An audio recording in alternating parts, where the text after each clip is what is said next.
Olá, amada igreja, amados irmãos. É muito bom a gente poder estar aqui para cultuar e bendizer o nosso Deus. Que a paz e a graça do Senhor esteja sobre nós. Eu trago para vocês hoje o capítulo 130 de Salmos, do versículo 1 ao 8. Das profundezas a ti clamo, ó Senhor.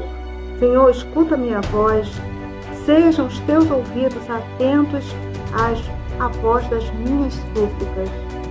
Se tu, Senhor, observares as iniquidades, Senhor, quem subsistirá?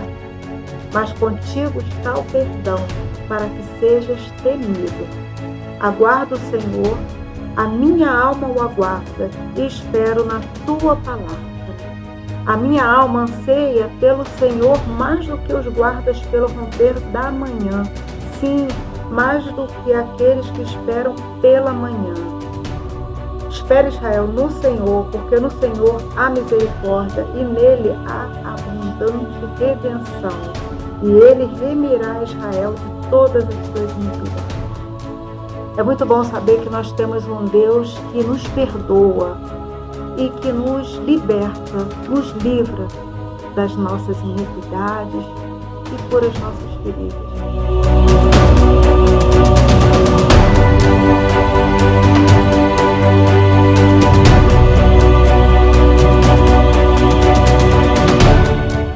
Amado Deus e Pai, nós te agradecemos, Senhor, por esse momento, podermos estarmos em comunhão contigo, Senhor, e em comunhão com os irmãos. Muito obrigada, porque o Senhor é o Deus que nos perdoa, é o Deus que nos cura, é o Deus que nos restaura, é o Deus que levanta os caídos. Muito obrigada, porque sabemos que o Senhor é o Deus único e suficiente para todas as coisas. Aceita, Senhor, esse culto que é de adoração a Ti, Senhor, que seja agradável a Ti e que também fale aos nossos corações. Carecemos, Senhor, da Tua palavra em nós. Ajuda-nos, Senhor, a Te servirmos mais e melhor. Em nome de Jesus.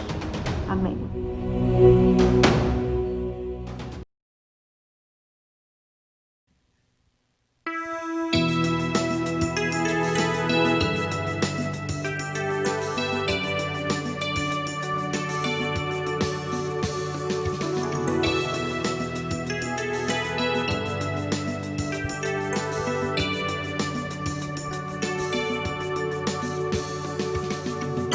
Toda a terra está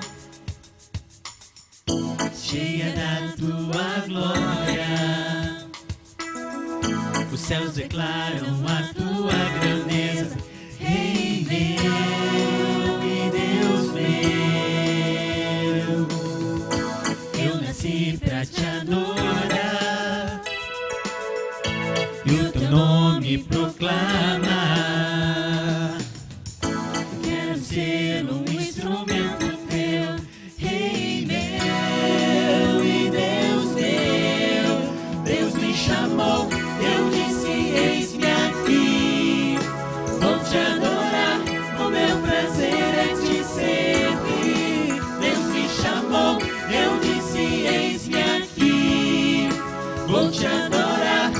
meu prazer é te servir.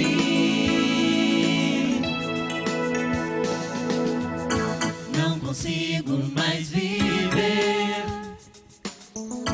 um segundo sem te ver. Meu coração precisa mais de ti. Rei meu e Deus meu. Meu desejo é estar aos seus pés e te adorar. A minha vida está em tuas mãos. Rei meu e Deus meu. Deus me chamou, eu disse, eis-me aqui. Vou te adorar, o meu prazer é te servir. Deus me chamou, eu disse, eis-me aqui. Vou te adorar, o meu prazer é te servir. A tua vontade é o que eu mais quero. Cumpre em mim o teu querer. Tua vontade é o que eu mais quero. Cumpre em mim o teu querer. Deus me chamou, eu disse, eis-me aqui. Vou te adorar, o meu prazer é te servir. Deus me chamou, eu disse, eis-me aqui. Vou te adorar, o meu prazer é te servir. Deus me chamou, eu disse, eis-me aqui. Vou te adorar, o meu prazer é te servir. Deus me chamou, eu disse, eis-me aqui. Vou te adorar, o meu prazer é te servir.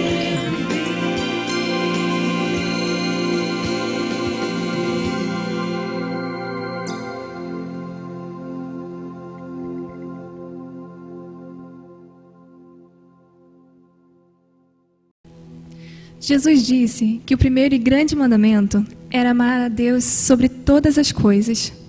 E o segundo, semelhante a esse, era amar o seu próximo como a ti mesmo. E que o Senhor esteja nos ensinando a amar a Ele com todo o nosso coração, de todas as nossas forças, de todo o nosso entendimento e de toda a nossa alma.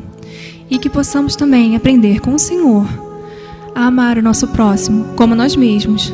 A nos amar também, a saber que Jesus nos ama e precisamos nos amar para amar o nosso próximo e amar o nosso irmão. Que possamos amar uns aos outros para a honra e glória do nosso Senhor.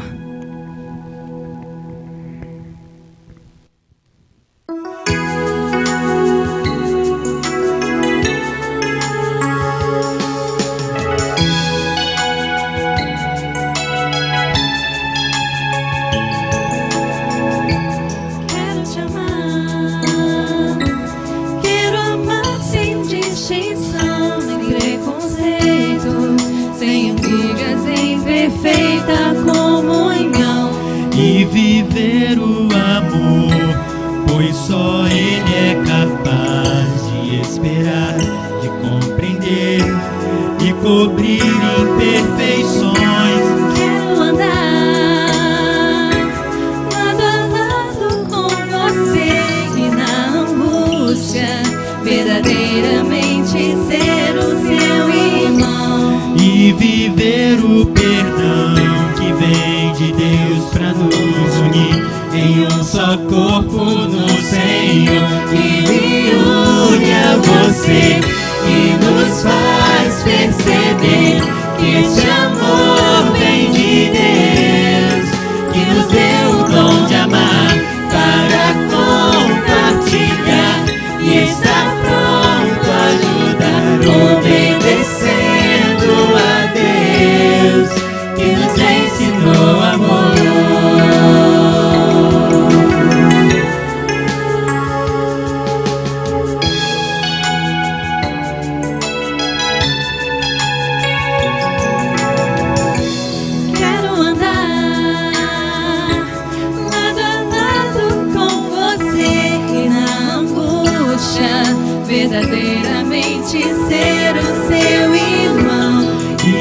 viver o perdão que vem de Deus pra nos unir em um só corpo no Senhor, que me une a você e nos faz perceber que esse amor vem de Deus, que nos deu o dom de amar para compartilhar, e está pronto a ajudar, obedecendo a Deus, que nos ensinou amor, que me une a você e nos faz perceber que esse amor vem de Deus, que nos deu o dom de amar para compartilhar, e está pronto a ajudar, obedecendo a Deus, que nos ensinou amor, que nos deu o dom de amar, que nos ensinou amor.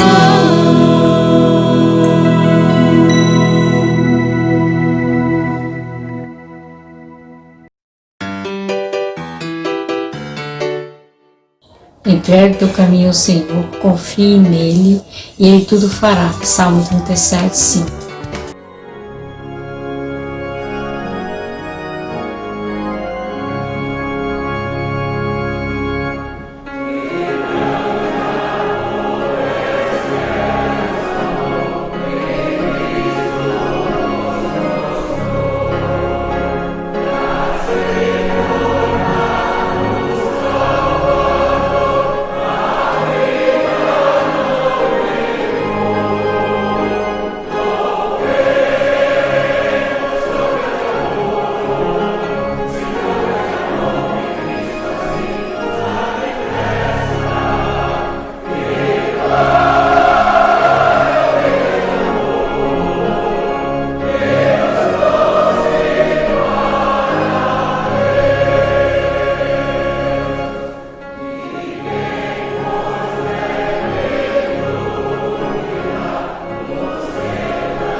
meus queridos. Um prazer estar com vocês. Mais uma oportunidade, apesar das dificuldades, né, que esse tempo tem nos colocado. Mas hoje é motivo de muita alegria estar compartilhando a palavra do Senhor com vocês e comemorando, né, o Dia dos Pais. Embora, como é o meu caso, tenho evitado um pouco esse contato, esse tempo de pandemia.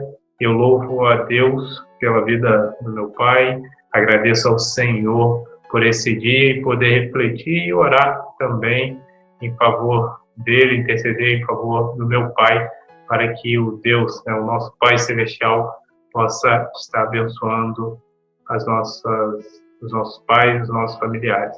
Bom, nosso trabalho aqui hoje, ainda que seja no Dia dos Pais, é trazer a pregação da Palavra de Deus e sempre é o melhor presente nós estarmos trabalhando, divulgando o Evangelho, a palavra do Senhor. Para isso, eu gostaria que você pudesse me acompanhar na leitura nesse primeiro momento. A gente vai estar lendo o capítulo 8 de Mateus, a partir do verso de número 5. Então, você que tem a sua oportunidade, eu sempre peço para que você possa estar abrindo a sua Bíblia, estar acompanhando, então, a leitura e permanecendo com a sua Bíblia aberta, que nós iremos trabalhar esses versos do capítulo 8 de Mateus, a partir do versículo de número 5. Nós vamos ler até o verso de número 13 e tratar desse assunto. O que nós estamos vendo aqui, nesse capítulo, ele é o capítulo posterior àquilo que fica conhecido, ficou marcado para a gente como o Sermão do Monte, ou Sermão da Montanha, onde Jesus traz diversos ensinamentos, como os súditos desse rei, esse rei Jesus, eles devem se comportar, como eles devem tomar algumas decisões, como deve ser a sua postura.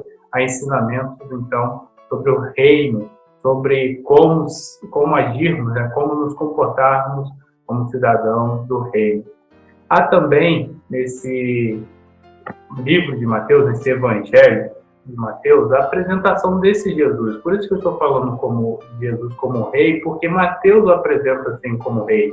Jesus como aquele que cumpre as expectativas messiânicas, ou seja, aquilo que o Antigo Testamento havia profetizado sobre a vinda de um rei, aqui está se cumprindo em Cristo Jesus. E o capítulo 8 ele vai trabalhar sobre essa autoridade do rei, sobre esse poder desse rei. E há uma cura de um leproso, e tanto a cura do leproso, que é o texto anterior que nós vamos tratar hoje, como também a cura da sogra de Pedro, é um texto onde nós vemos aspectos do reino sendo trabalhado ali, além do poder de Jesus, além da autoridade de Jesus em curar, a autoridade de Jesus em mudar aquela situação. Tanto o capítulo 8 como o capítulo 9 tem grande parte nessa mostra do poder de Jesus. Nós olhamos dentro dessas amostras do poder do Senhor, nós podemos discernir aqui alguns aspectos do reino dele, ou seja, como é o reino do Senhor. Por exemplo, nós vamos notar aqui que o reino de Deus não é um reino dirigido somente a uma nação. O reino de Deus é o reino que abre os seus portões para todos os povos, aqueles que se achegam pela fé. Nós iremos trabalhar, então, nesse texto, e iremos, assim, tratar desses versos e aplicar um pouco da palavra do Senhor, que nós iremos ver aqui, à vida dos pais, ao relacionamento dos pais, embora nós não vamos perder a oportunidade de todos os ouvintes, você que se conectou, você que está tendo essa oportunidade de ter um contato com essa palavra, você também receberá lições da palavra do Senhor e ajuda para que nós possamos colocar essa palavra em prática. É interessante a gente notar nesse primeiro momento que o próprio Jesus ele ensina para a gente, ele ensina de forma teórica, ele, como eu disse no capítulo 5, a partir do capítulo 5 até o capítulo 7, é o Sermão do Monte. Jesus está ensinando, é a teoria, ou seja, Jesus não está mostrando nada exatamente na prática, a não ser proferindo um grande sermão, um grande ensinamento. Mas nós notamos que essa autoridade de Jesus, que fora reconhecida em contraste daquilo ou de como os escribas eles se apresentavam, ensinavam, nós vemos que Jesus foi pelas multidões ali recebido com admiração, como aquele que tem grande autoridade em seu ensino. Ele ensinava com autoridade, não como os escribas. E nós olhamos agora Jesus demonstrando, agora ele mostrando na prática que ele tem autoridade. eu aprendo algumas coisas já nesse início. E reflito desde já, embora não sendo pai, reflito na questão do exemplo. O ensino é importantíssimo. Você falar, você se apresentar, você dizer o que é certo. Mas a impressão que fica, essa ideia de imprimir na mente, no coração do filho, no coração daquele que está vendo, na mente daquele que está te acompanhando, é através do exemplo. Não adianta nós ensinarmos sobre buscar a Deus se nós não buscamos a Deus. Não adianta nós ensinarmos sobre o caminho certo a se seguir se nós não seguirmos. Os pais têm esse compromisso, os pais têm esse presente da parte de Deus, esse privilégio, essa grande responsabilidade de conduzir os filhos no caminho do Senhor, através das palavras, dos ensinamentos, mas através também da vida. Nós olhamos então, eu gostaria de estar lendo com você esse texto, e nós vamos separar em 3 momentos. Eu espero que sejam 3 momentos breves, e assim nós estaremos, por fim, aplicando à nossa vida esse texto. Durante a mensagem nós iremos fazer isso, mas estaremos no final concluindo e trazendo algumas outras lições de forma prática para o nosso viver. Espero que você continue comigo. Eu não pretendo, como estou dizendo esse dia tão especial, atrapalhar aí, atrasar o seu almoço. Então, vamos juntos aí, olhando a palavra de Deus a partir do verso de número 5 do capítulo 8 de Mateus, se tratando sobre essa autoridade, esse poder do Rei Jesus. E essa autoridade, esse poder do Rei Jesus abrange todos os povos que reconhecem essa autoridade, que se chegam pela fé, seja ele gentio, seja ele quem for, o povo que reconhece, ou a pessoa que reconhece a Cristo como Senhor e Salvador do seu viver, se assenta, está em comunhão com Deus e com o povo de Deus. Olha o que diz o verso de número 5.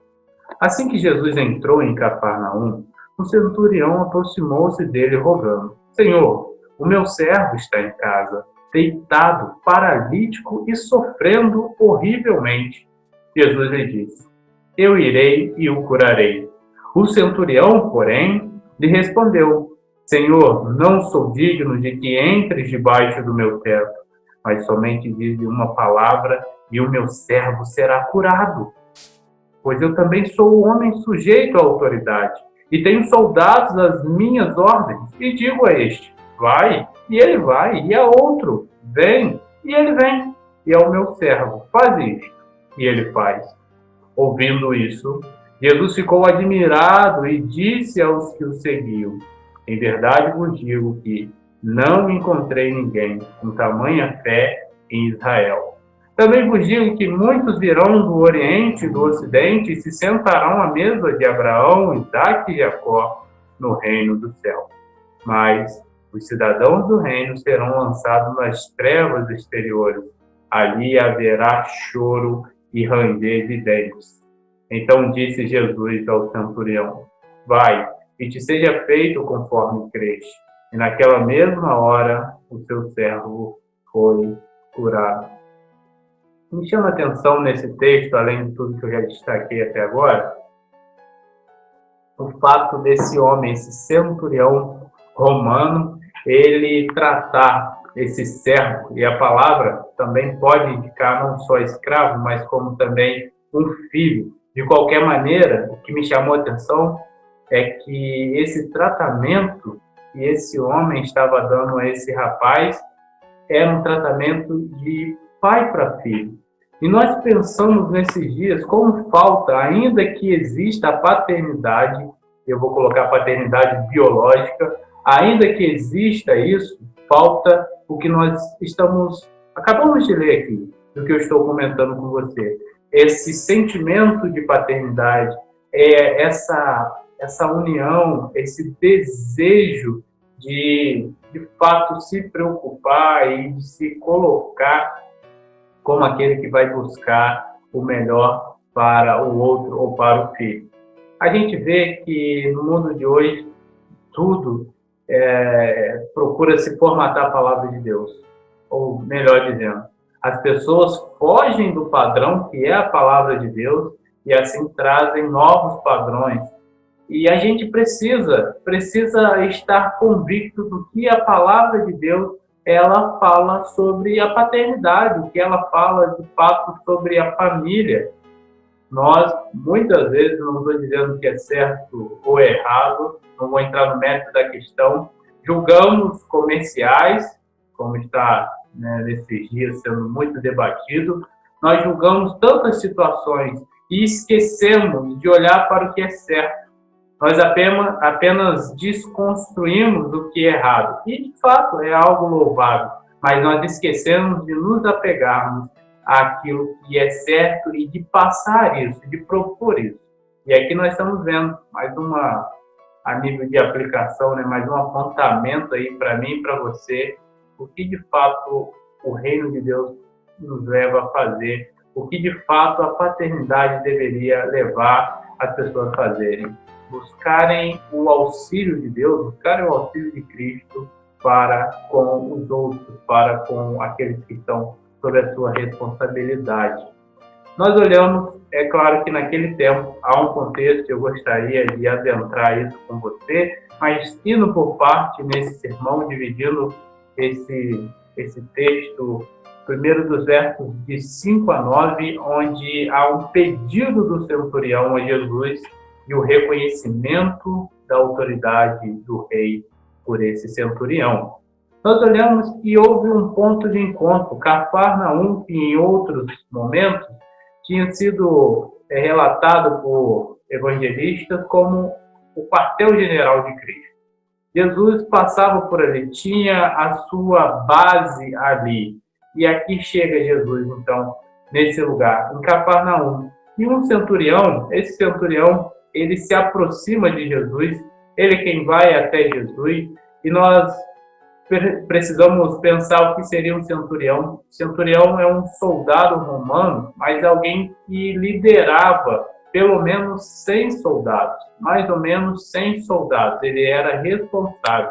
E talvez ali em Cafarnaum tinha uma base militar muito forte, em que esse centurião possivelmente era o grande líder. Há um outro texto de Lucas que fala também sobre esse episódio e diz que esse centurião era até alguém muito reconhecido entre os povos, reconhecido entre o povo judeu, reconhecido como alguém piedoso, a ponto de ter construído uma sinagoga para que houvesse ali um lugar de reunião, um lugar de estudo da palavra de Deus. Nós olhamos então que é uma figura de destaque, de proeminência, mas também era uma figura um tanto que não causava uma primeira aproximação entre os judeus. Para aqueles mais radicais, eles entendiam que Roma e todos aqueles que trabalhavam, né, em favor de Roma, eram desse governo romano, deveriam ser insultados, deveriam ser respondidos com radicalismo, levando até mesmo a enfrentamentos físicos, das batalhas. Então, esse homem, ainda assim, enfrentando isso tudo, ele se aproxima de Jesus, ele chega até Jesus. E o versículo de número 6 apresenta o pedido. Mas é interessante você grifar e marcar como foi esse tratamento do centurião. O centurião se apresenta como um homem de fé, não como alguém que não tinha um relacionamento com Deus, com a fé, com Cristo. Ele parece que ouviu sim falar sobre Jesus. Ele tinha reconhecido esse poder e agora iria experimentar isso de forma tão clara na sua vida.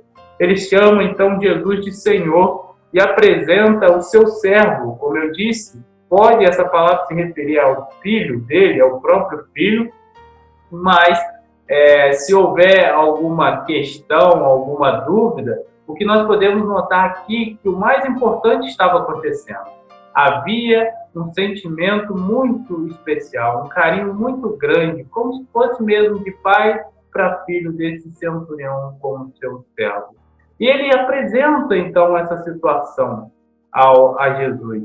ele diz que seu servo ou seu filho estava em casa doente, estava em casa numa situação complicada. E então, nós olhamos os versos de número 8 e 9. Jesus respondendo, na verdade a partir do 7, e ele iria até a casa do centurião curar esse jovem, esse homem, esse servo ou esse filho do centurião. E logo no verso de 8 a 9, nós então encontramos o centurião demonstrando que eu gostaria de destacar como sendo também muito especial para os crentes e também para os pais. Ele destaca a humildade, a fé e o reconhecimento da autoridade de Jesus que esse centurião teve.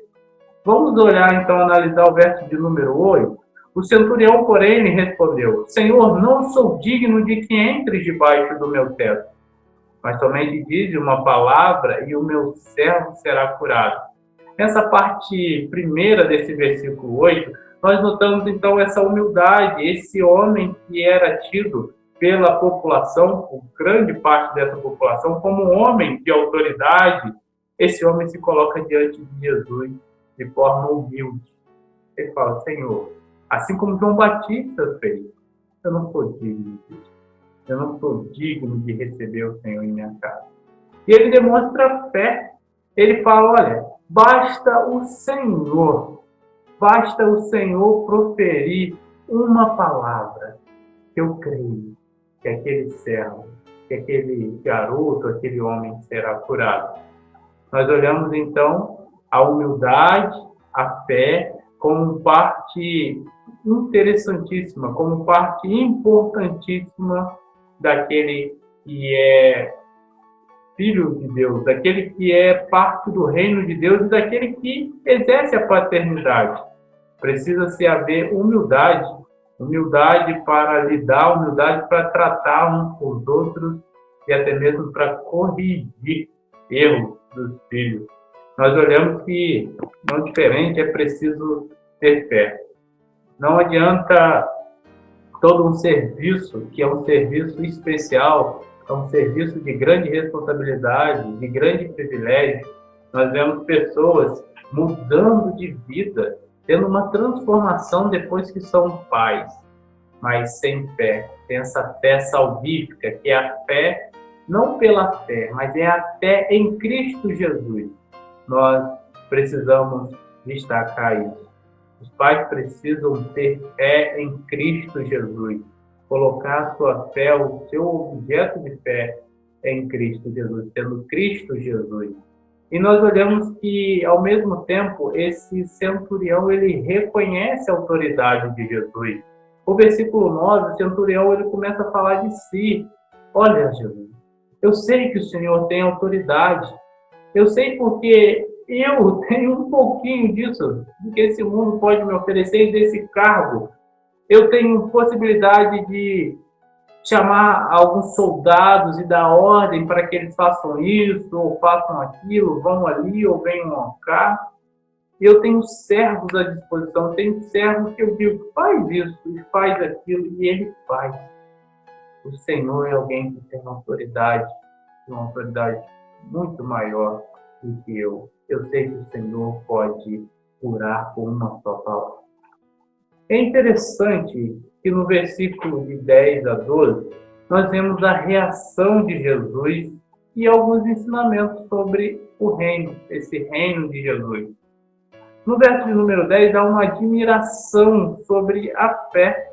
Nós olhamos, eu vou reler esse verso que diz assim: ouvindo isso, Jesus ficou admirado e disse aos que seguiam: em verdade vos digo que não encontrei ninguém com tamanha fé em Israel.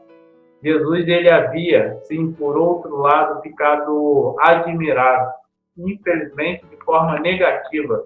Ele havia ficado admirado com a incredulidade do povo, certa vez. Outro evangelista também narra essa história. Mas aqui, nós olhamos que Jesus, ele fica admirado com essa fé do centurião. E ele destaca essa fé. Ele destaca essa fé para que outros também pudessem seguir essa fé.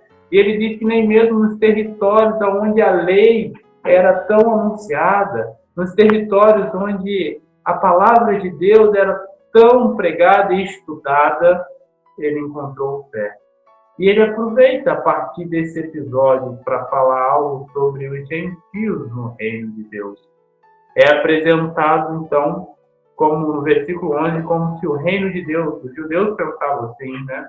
Se fosse um banquete, como se fosse uma grande reunião com festa, com alegria, com comida. E nós olhamos aqui o verso de número 11, então, que diz assim: também vos digo que muitos virão do Oriente e do Ocidente, e se sentarão à mesa de Abraão, Isaque e Jacó, no reino do céu. Jesus está dizendo, olha, o reino de Deus, ele é muito maior do que um reino de uma nação, de um pedaço, né, do planeta. Não, o reino de Deus, ele é um reino que abrange as nações, abrange os povos, abrange todo aquele que crê no nome de Jesus.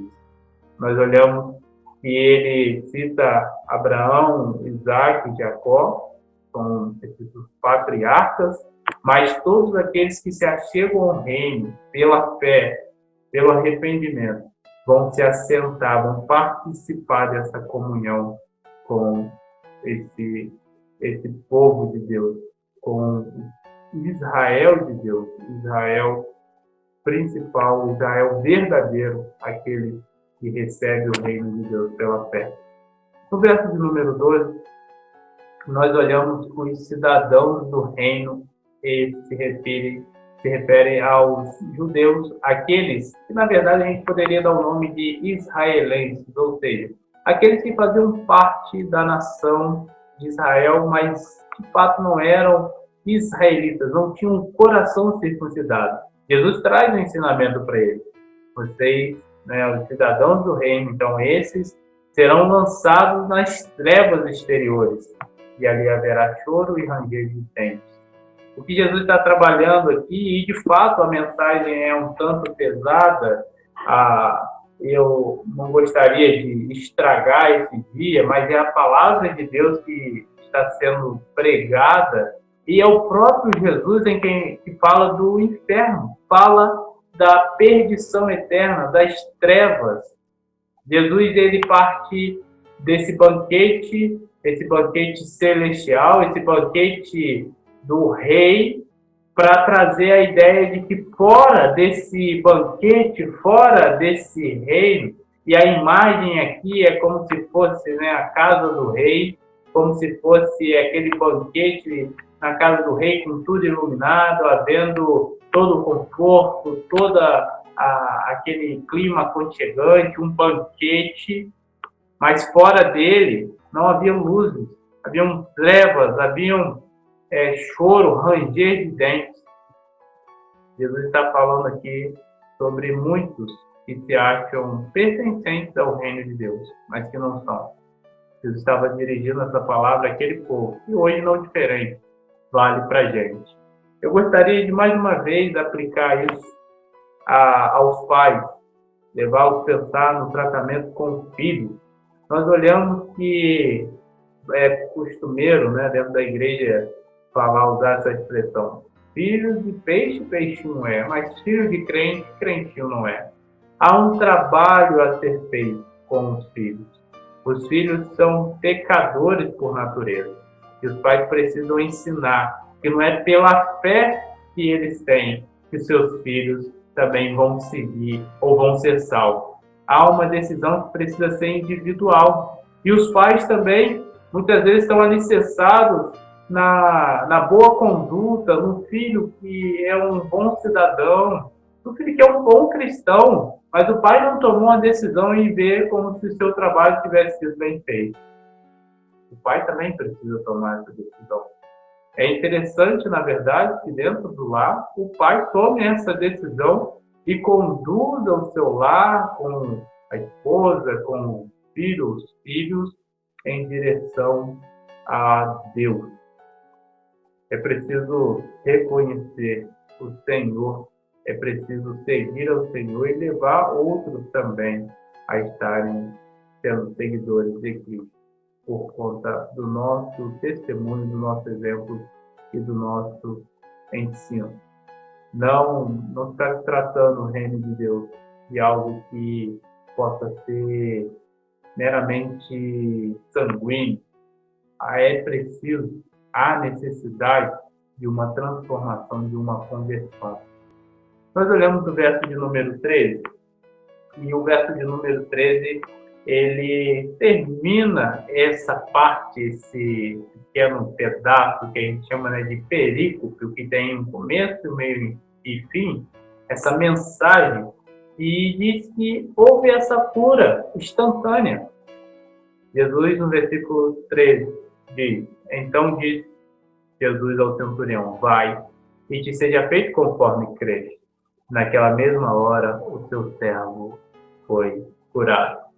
Esse homem foi um instrumento de bênção para o seu lar, para a sua casa, para aqueles que estavam sob o seu domínio, sob a sua responsabilidade. E eu sei que nesse tempo o coração dos pais devem estar pesarosos, principalmente daqueles que têm sido afetados por essa pandemia, pela questão econômica, enfim. Mas o que nós precisamos, ainda assim, em meio a isso tudo, é buscar ser bênção, instrumento de Deus para outras pessoas. Nós precisamos fazer essa pergunta nós. Será que tem sido bênção para alguém? Será que eu tenho trabalhado de forma com que outras pessoas possam usufruir daquilo que Deus tem me dado? Será que alguém tem recebido algo através de mim? Isso é importante. Como eu disse logo acima, a dinâmica de Deus trabalhar, ela é muito interessante. E o ideal é que se comece pelo pai, pelo patriarca, por aquele que é tido como referencial, aquele como o representante de Jesus. Então, nós precisamos, dentro da família, dessa dinâmica que se estabeleceu, o pai tomar essa posição de ser, inclusive, um abençoador, aquele que irá trazer bênção aos seus, irá abençoar os seus através da sua fé, através da sua vida. Nós olhamos então que esse servo foi curado. Pela palavra de Jesus, ele foi curado. Jesus não precisou ir lá. Jesus não precisou fazer nada mais do que simplesmente dizer que o servo estava curado. Deus tem diferentes maneiras de trabalhar. E creio que a pandemia, por exemplo, é um meio de Deus trabalhar de forma que possa alcançar o coração de vidas, possam transformar essas pessoas, possam também trazer juízo para que muitos se despertem, para que muitos possam ver o risco que estão correndo se não estiverem na família de Deus, se não estiverem sendo povo de Deus. Eu gostaria de finalizar, como eu disse, a essa dinâmica de Deus trabalhar com o seu reino, aqueles que aceitam o seu reino. Deus traz união entre povos, união entre o povo judeu e o povo gentio, por exemplo. Paulo vai dizer isso de forma tão clara em Efésios, que foi derrubado o muro que fazia separação. Todos somos um em Cristo Jesus. Dentro da família, há dinâmicas também que precisam ser trabalhadas. Pais e filhos com as suas diferenças, talvez devido à mudança, a geração que é mais nova não entende os pais, não conseguem dialogar, não conseguem ter paciência nem para ensinar como se mexe, na internet ou em algum eletrônico. E nós temos também os pais que não entendem a diferença, a transformação que essa geração tem, por exemplo, uma geração mais tecnológica, então não se respeita isso. Nós encontramos solução para isso, solução para o mundo, inclusive, não são as propostas políticas, não são as ideologias, não são os pensamentos filosóficos, é a palavra de Deus, é o reino de Deus que precisa ser estabelecido aqui, recebido através da fé, recebido através do arrependimento, para que traga, então, essa união das pessoas. Isso se aplica dentro da família. Cristo é o único possível, esse rei que se doa, esse rei que se entrega para que a gente possa experimentar, então, de uma união com ele, e todos sendo refeitos em Cristo, através do seu sacrifício perfeito, através dessa representatividade dele como povo. Ele é o povo perfeito, o povo que Israel não foi. Ele é o sacrifício perfeito, o sacrifício que ninguém pode oferecer, nem os gentios. Então ele traz agora para si, ele faz para si um povo que não tem cor, não tem língua, não tem nação, é um povo que é o povo da cruz. E pais e filhos podem desfrutar desse relacionamento tão belo, tão maravilhoso em Cristo Jesus. Os laços se aproximam ainda mais, se estreitam ainda mais quando os pais e os filhos se experimentam desse reino de Deus, dessa união. Eu gostaria de estar orando com você. Eu gostaria que você pudesse estar entregando ao Senhor, nesse momento, a sua vida. Se você já o conhece, que você se dobre diante desse Deus, desse Rei Jesus, que é cheio de autoridade e poder, e que deseja a união dos povos, a começar pelos lares, a começar pelos relacionamentos de pais e filhos.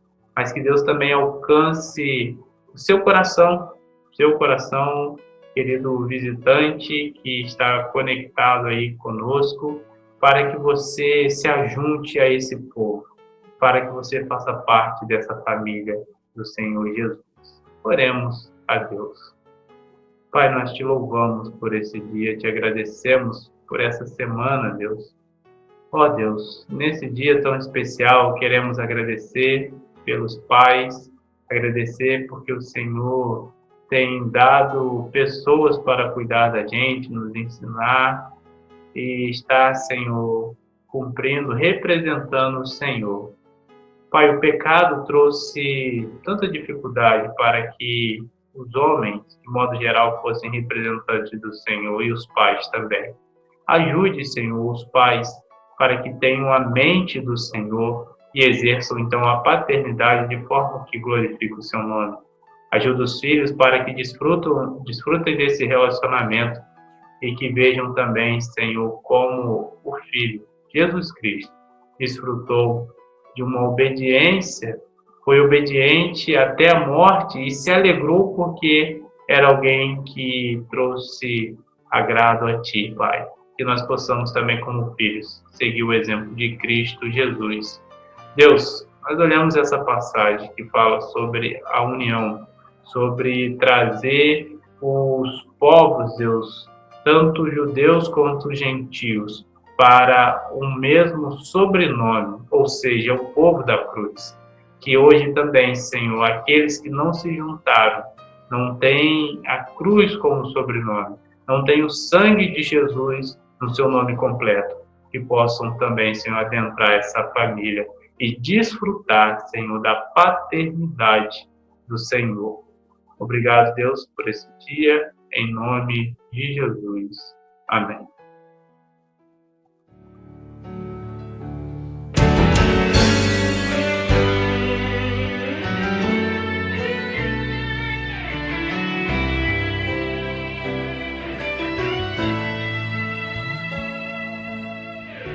Rei dos reis, aqui estou. Rendo a ti o meu louvor e adoração, pois tu és Deus acima dos céus, acima de nós.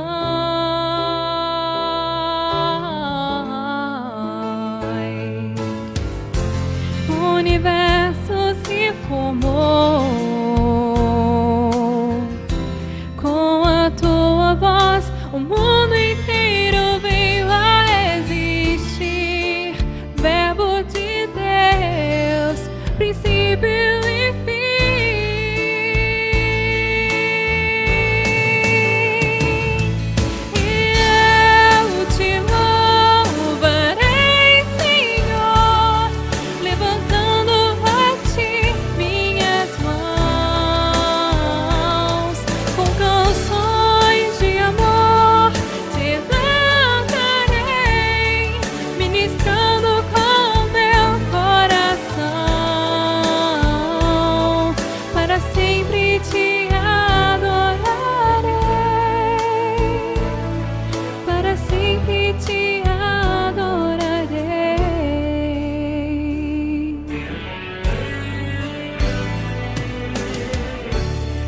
Rei dos Reis, aqui estou. Rendo a ti o meu louvor e adoração.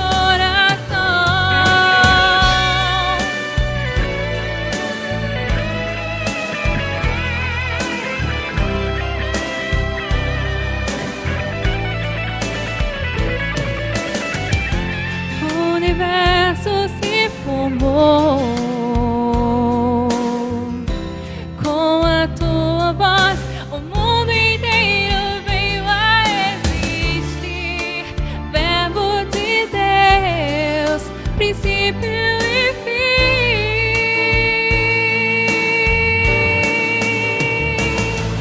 E eu te louvarei, Senhor, levantando a ti minhas mãos. Com canções de amor te exaltarei, ministrando com meu coração. Para sempre te adorarei, para sempre te adorarei. Nada pode calar, nada pode deter minha consagração. E eu te louvarei, Senhor, levantando a ti minhas mãos. Com canções de amor te exaltarei, ministrando com meu coração. Para sempre te adorarei, para sempre te adorarei.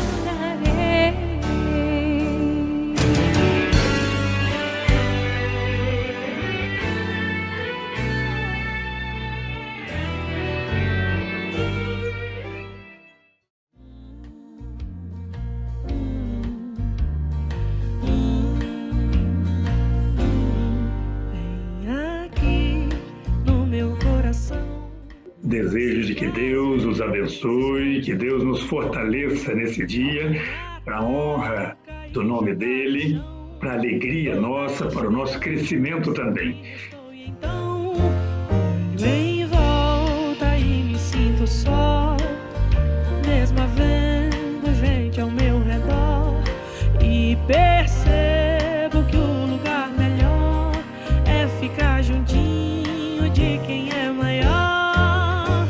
Acalma minha alma, aquieta aí.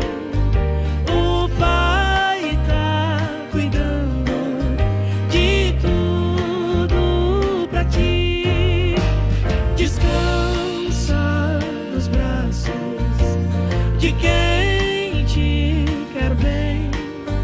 O Pai não despreza o amor de ninguém. Sossega, entrega, espera, vai ficar tudo bem, tudo bem.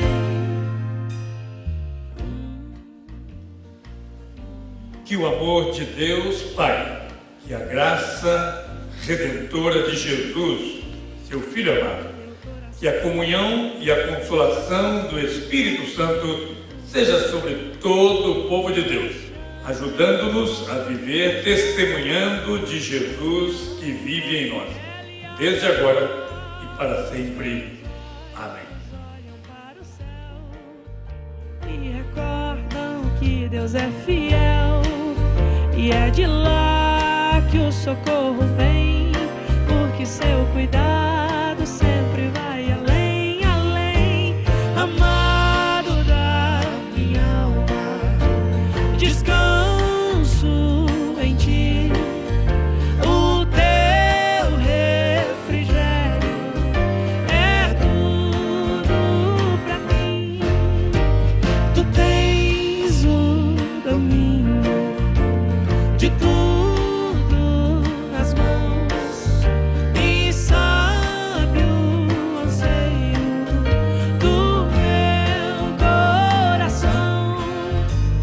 céu.